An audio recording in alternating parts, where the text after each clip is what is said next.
Bobiwine Robert Kyagulanyi Nabagamba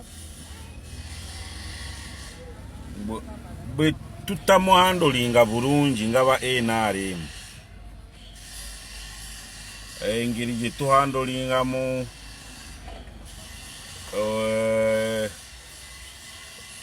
okwegugunga engeri gye bahandolingamu abaali banoonya akalulu nibaga Bobiwine ajja kutuleetera kifaananyi kibi nga ffe aba NRM. Soko tunuulire palamenti ya European Union mu Bungereza e London yetuura ne palamenti eya UK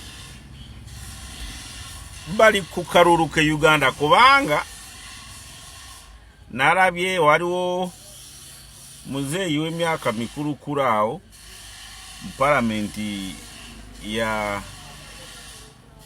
European Union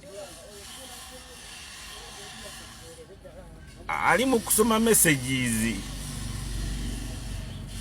ezaali ziwandiikibwa ku Twitter. Kati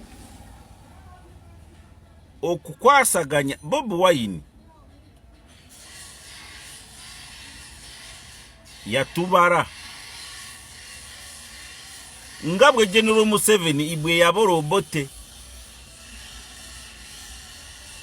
kubanga ganookirize ku biseera bya 8 mpaka 86 amawulire gakwatanga kubayeekera gafulumiranga ku BBC abayeekera abayoweri Kaguta Museveni. Kati nolwaleero Bobiwine yeerangiranga muyeekera atanagenda ku ballot paper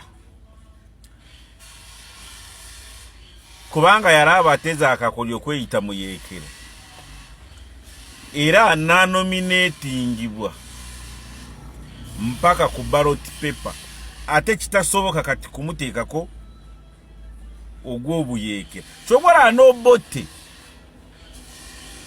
yali tasobola ye yayitanga bamuzeeyi wa bandikiti owulira yabayitanga bayaaye bakwasi b'abakazi kitegeera mpaka bwe kyamuyinza nikimuyitirirako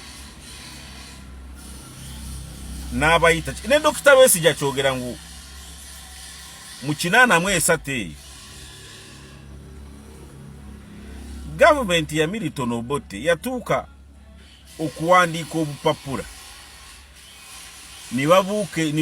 nibabuuka mu nnyonyi ne bagenda ne babusula mu luweero obubagamba mweweeyo mujje tutuli ku meezo kitegeera.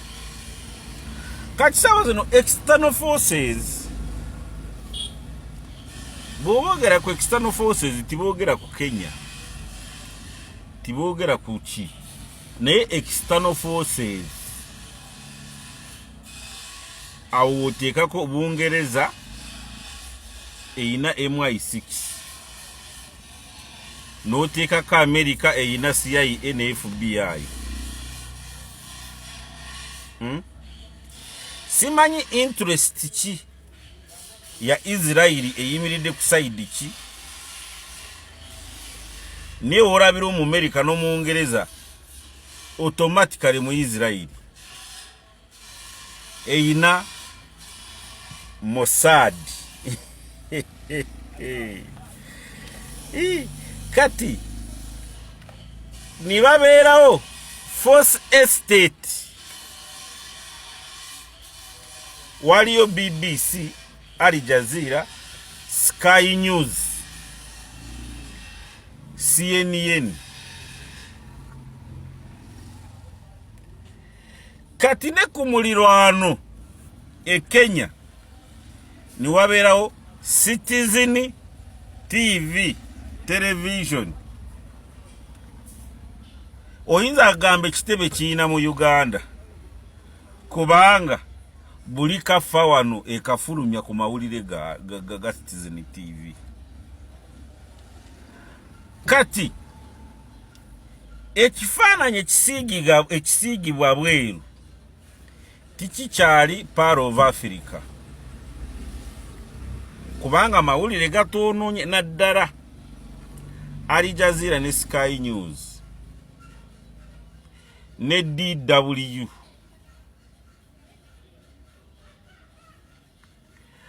Kati what next?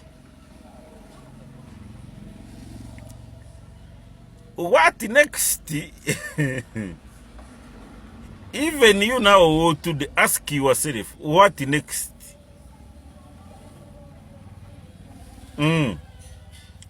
Sanctions zigenda kuruma.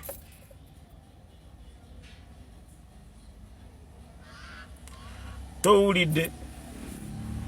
Sanctions bagenda kuteeka ku Uganda naddala bakungu baayo. Sanctions. Simanyi ku bintu ebiva Uganda tutwala kibweru. Mwanyi mata ki waliwo ekirala kiki ekirala kyetukola export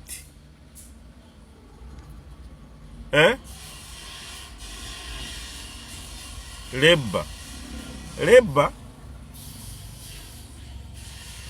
kiki kyetukola export. Abakozi abakola awaka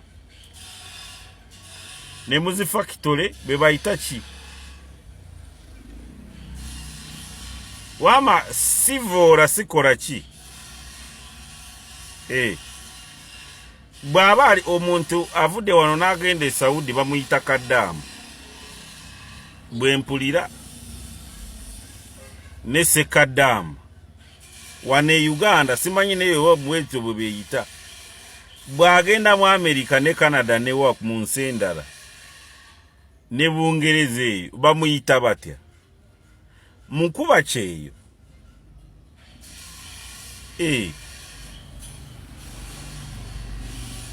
tiwa simanyi ne Gorodi naye erinnya likoze eki yonoonese. Katulabe kubanga Uganda egenda kutegeka Uganda, Kenya, Tanzania AFCON 2027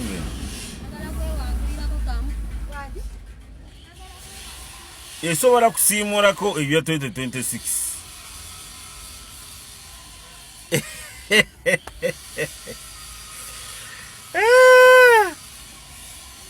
Kambirekera awo